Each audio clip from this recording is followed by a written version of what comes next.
Thanks a lot, Shivika, for joining our Q&A session. So, IELTS has always been a big word. Like everyone knows about IELTS, that to go abroad, to Right. join the universities, students love. They have to do IELTS. Yeah, they have to take a test. Correct. Can you give us more insights about IELTS? What is the importance of it? How the score varies from countries to countries? Okay. Okay. Great. All right. So IELTS is one of the English proficiency tests, first of all, and we need to understand the importance of why these tests are being taken. Right. So IELTS is one of the most renowned one, right, as compared to the other test, and it is important for the students or for the candidates who are planning to move abroad for the either for the studies or for the immigration purpose. They have to appear for the test because this test is going to be this test is going to check on the English language proficiency skills based on the four different sections. And as it is being said that English is a worldwide professional language, so obviously, if you're planning to move to any part of the world for any of the purposes, you should have that awareness of how to speak in English, how to read in English, how to write in English, and that is majorly important. So I think IELTS is really important for the candidates, and I think it is one of the tests that is going to highly test on your language skills, and it is one of the speed test papers also. Like it is not a very traditional way of doing the test. I mean, the way we used to do in a school or college days, like we used to get the English exam and we used to do it in our own manner. But this is one of the speed test papers. So this is one of the tests that requires a lot of strategies or a lot of tips to be included. So if the student feel that I am very well versed with English as a language and I don't need any sort of preparation, I will be able to clear IELTS, they can for sure. But they have to be aware that apart from learning, apart from having a great knowledge about English language, it is very important for them to understand the strategies and the tips involved to take the test and to clear the test as well. And yes, the scores may vary among the different places or the countries or the universities that you're applying for. So if we talk about academic IELTS, I think the minimum score requirement that a candidate need would be 6.5. That's an average one. But yes, a chances that if you score better in your exam, then you may have chance to get offer calls from the multiple universities, and every university has a benchmark that you will be needing this much of score in IELTS. Plus, if you have a good IELTS score, there are good chances of scholarships as well. You may will scholarship too.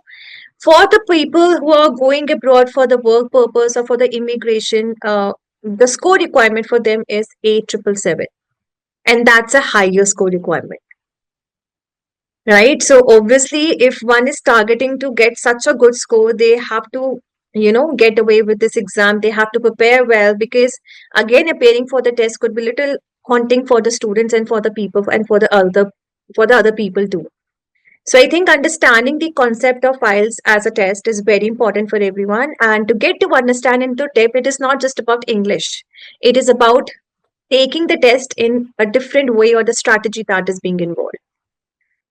So yeah, scoring universities, it all depends on I think the country too, which country you are applying for, which university you are applying for. So everywhere the scores may vary, but yes, minimum would be 6.5 for the academic students.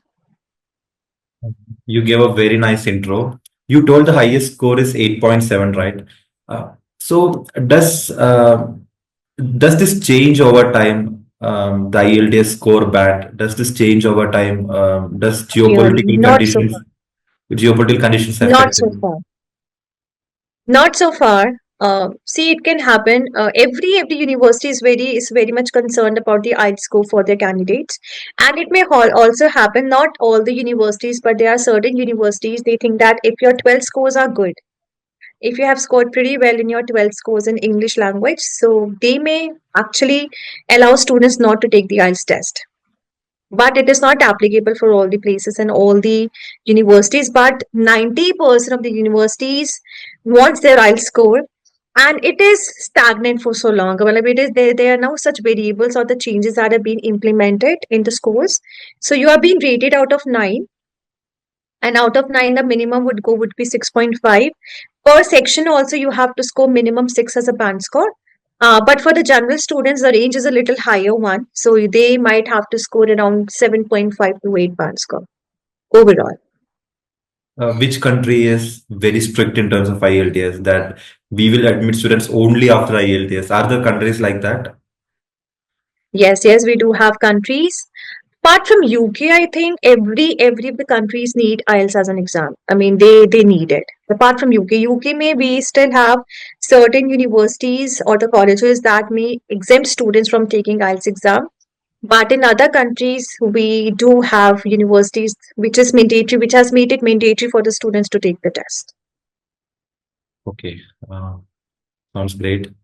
But Now, yes, I would say there are other tests as well that are being, they are that are there in the market, and they are the competitors to IELTS. But I think IELTS is one of the tests that is at a higher scale as compared to the other English proficiency test. can you tell more about the other tests? Because this is an informative video and students would love to know Yes, yes, about the different absolutely. variations. So we have TOEFL also. TOEFL is also one such test. Then we have PT, that's Pearson Test of English, and then we have Duolingo. Yes, but it may happen. See, it is very much sure that all the universities accept your IELTS score, but it may also happen that maybe a few university may accept your PTE or Duolingo scores. Not every university will accept your PT or Duolingo scores. So IELTS is worldwide acceptable. That is one thing that is very important for the students to understand. That if you're preparing for other tests or if you're going for other tests, you have less chances to get into every place or the every university. But if you appear for IELTS as an exam, then you have chances to get anywhere acceptable. Okay, yes, got it. Um, nowadays a lot of apps are there, mock tests are there. So technology is penetrating into everything. So it has penetrated into IELTS preparation also. How do you view it? Completely. So it is good for students only for the practice. But if they're planning to prepare themselves for IELTS exam through this online mode, or you can say AI driven technologies, I would not recommend this to the students. Because see, if you open Google, if you open YouTube, you may find numerous information about this exam. And everybody is going to teach you on different tips, different strategies. They're going to entirely confuse you, right? So it is always better that when you are appearing for a training purpose, I think you should go for a one-on-one training, or you should go for a group training with your trainer. But in terms of test, yes, it is very important that students can appear for the test, and they have so much of online material like available now, which is anyway a very good advantage for the students.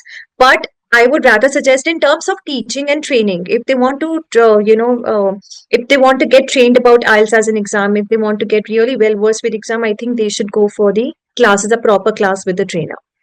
In that case, I would not recommend students to go with some recorded classes or just prepare like on their own, going through just the material or anything which is AI driven. So I would not highly recommend that to the students, because see, when I take my sessions, a lot of I can say they are such smart students that they already get themselves acquainted with a lot of knowledge about IELTS, right?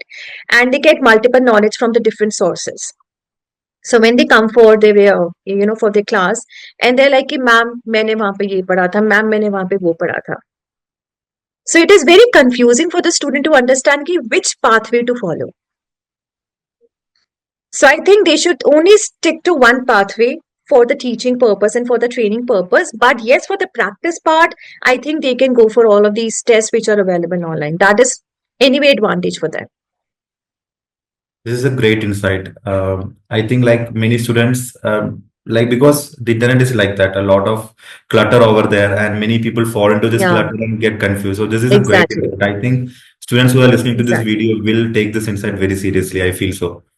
Coming to the last question, one piece of advice for students who are listening to this video, who are thinking that, yeah, I should take an IELTS course soon, I want to go abroad. So, one piece of advice for them that can change their perspective Okay. on IELTS All and right. make them successful.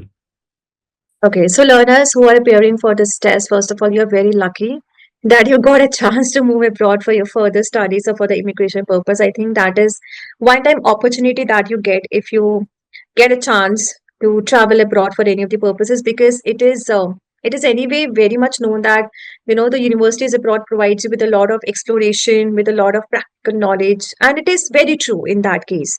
So please make sure that whenever you're appearing for the test, do not compromise on anything, beat your teaching, beat your training, beat anything. Because if you think that anyway you're spending a good hefty amount while traveling abroad, so if you can spend just a bit percent of money just for your training purpose, I think you can go for it. So instead of going just through online classes and going through your just videos, I think videos are helpful, but to a certain extent. I think initially the first phase that you need to opt for is to get a proper coaching. And then when you get very well versed with the entire concept of files, I think that is the time when you can go for the different materials which are available online, because at that moment you are very well versed with the exam. And prepare well for sure. The one key practice, the one key strategy to get a very good score in IELTS is to practice, practice, and practice. See, as a trainer, my part is to train guys, is to just mention them or to train them about the strategies, the tips involved, how to do a particular question. For example, let us assume that in writing section we get a question which is essay writing, right? And trust me, it has happened a lot of times in front of me that students who have already appeared for the test, they come for the coaching again because they want to reappear for the test again. Why? Because they were not very well versed with IELTS format.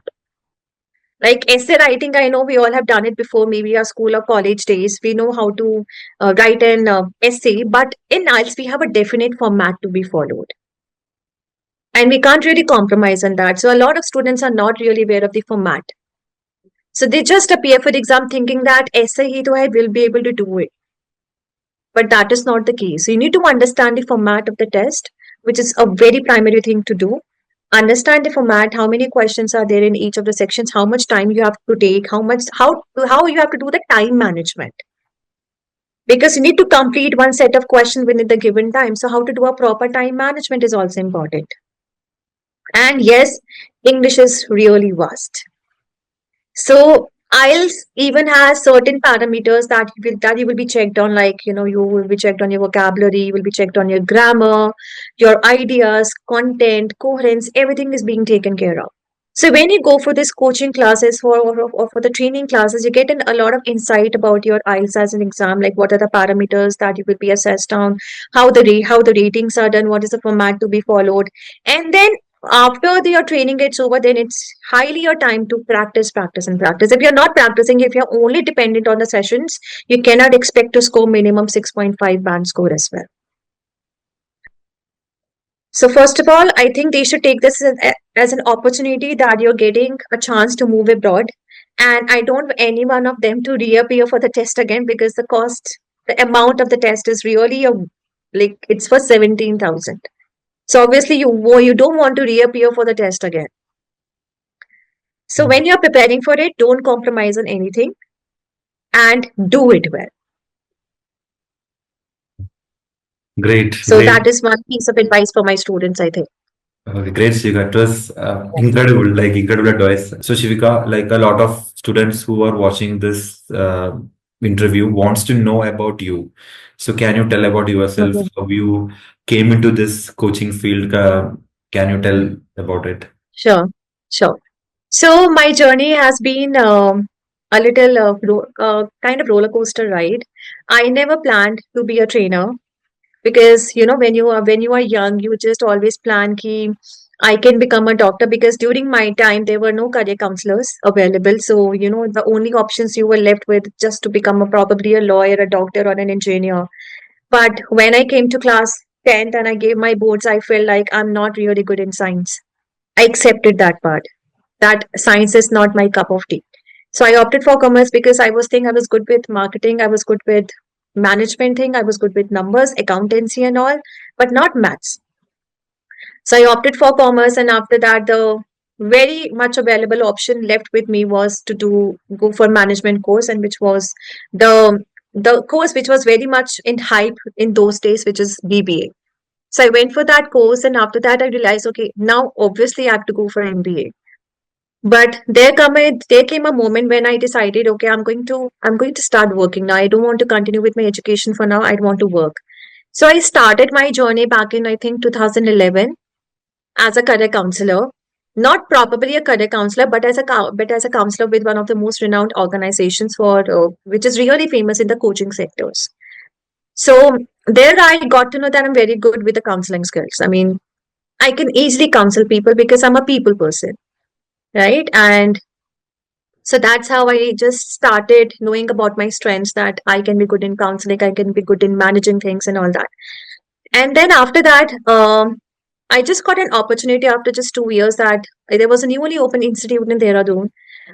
They called me and asked me to become a trainer for IELTS. I was not at all experienced during that moment. I don't know what is IELTS, but he was a person, he told me that it's your role to play, like it's your product. And you have to create the content, you have to do everything on your own. So I think, okay, this is a challenge, and I was not having any such kind of responsibilities on my head. So I thought that, okay, let me take this challenge and proceed with the same. So that was a moment in 2015 that I started being a trainer, and I was not experienced at all, but I trained myself. I prepared all the entire content, the class content for IELTS, and that's how I got to know about this test. So after working there, I attained a lot of certifications. I got certified by the British Council, and from there the journey began. So being a trainer, and I'm just not an IELTS trainer. I think I'm a trainer for the soft skills for the PTP courses because I like talking, I like speaking. I like sharing experiences. I like knowing about people, and working on them because during my time, I was not able to get that chance. But now, even I'm working as a career counselor with one of the renowned boarding schools in Dehradun because during my time, I realized I was not having any counselor. But nowadays, it is very important for a kid to get to understand, to have someone who can understand them really well. So that's how my journey began, and I'm a TT2 trainer with the Cambridge also. I'm training the other trainers as well for IELTS exam, and I did my TESOL, TEFL. I did numerous courses after that, and I even completed my masters while I was working. I did my law also, so a lot of things happened, and I think it all happened with the experience and obviously the offer that I got back in 2015. So yeah, this was about my, and it's been, I think, 15 years I've been working in education sector, being a trainer, being a motivator, being a counselor. So I carry a different roles. Thanks, Shivika. Like a lot of Yeah. information. So, Shivika, you told a lot about yourself, and congratulations. You secured a lot of certificates. You have been recognized by the Yeah, UK thank government and you. all. It's a big thing. You told about a mentor in 2015. You met in 2015. Yes, Can yes. you tell more about it? Sure. So, the name of my mentor is Ravindra Virmani, and I still thank him a lot because he gave me an opportunity. Being a fresher in this field, he still gave me an opportunity to work in his institute, and it was just a startup for him. And I was also fresher, so we did it really well. I think, Malab, he used to trust me a lot. So he's like, "Ki, Shivika, this is your baby, this is your product, and you have to take it ahead." And trust me, during those years when I worked with him, he was very supportive, and he gave me a lot of chances to, just to explore my skills or my opportunities. And I remember I got a girl from London. I think she came from London for the IELTS training. I think she was staying in Dehradun with his one of her relatives, and that girl was deaf and dumb, so she wasn't able to speak and she was not able to even hear anything. And through YouTube or through videos, I learned the language, like how I can train her for IELTS. And I prepared her for 2 months for IELTS exam, and she did it pretty well. I mean, she got a very good band score. So I got these kind of chances when I used to work with him. I think I owe him big. So yeah, he's one of my mentors, and the name of the institute is Innovative Future Steps, and it is I think located in Jharkhand area in Dehradun. I'll do that. Thanks a lot, Shiva. It was a very good Okay. session, very Thank emotional you. session. Like when you Same told here. about the deaf child, and I'm like, it's a very good, Yeah. like very emotional session also. Thanks a lot.